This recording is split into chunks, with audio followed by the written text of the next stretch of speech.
Ilang pasahero ang nahirapang mag-commute ngayong Biyernes ng umaga dahil sa Day 3 ng Tigil Pasada ng Grupong Manibela. At may ulat on the spot si Christian Manyo ng Super Radio DZBB. Christian?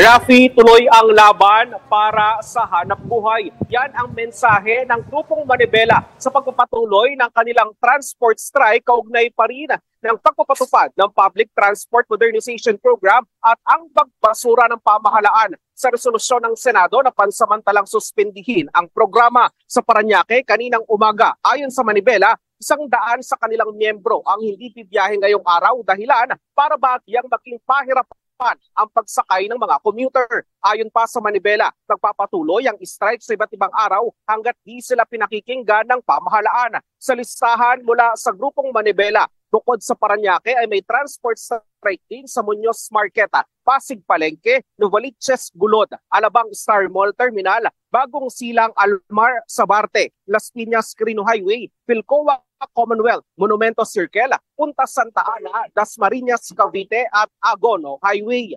Sa Santa Ana, Maynila naman, kaninang umaga, pahirapan ang biyahe ng ilang pasahero patungo ng Quiapo at Divisoria. Punsot ito ng tigil pasada ng mga tsuper na kasapi ng Manibela na hindi rin bumiyahe para sumama sa pagkilos sa isang gasolinahan sa Punta Santa Ana.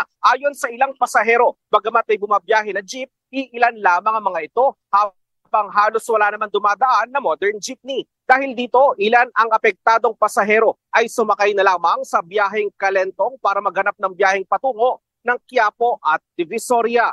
Sa Caruncho Avenue naman sa Pasig, mahigit 10 drivers sa rutang Pasig-Palengke hanggang Quiapo ang lumahok sa protesta. Bitbit ang kanilang mga banner na nakalagay ang mga katagang No to Jeepney Phase Out. Sa pag-iikot ng Super Radio DZBB, normal pa ang sitwasyon sa Pasig City. Mayroon kasing libreng sakay para umalalay sa mga pasaherong mahihirapang makasakay. Ayon sa Manibela, dapat muling pag-aralan ng PUV modernization na itinutulak ng LTFRB at DOTR dahil wala pa naman itong katiyakan na may totoong tulong para mapaunlad ang ekonomiya at mapabuti ang kabuhayan ng mga maliliit na tsuper sa bansa.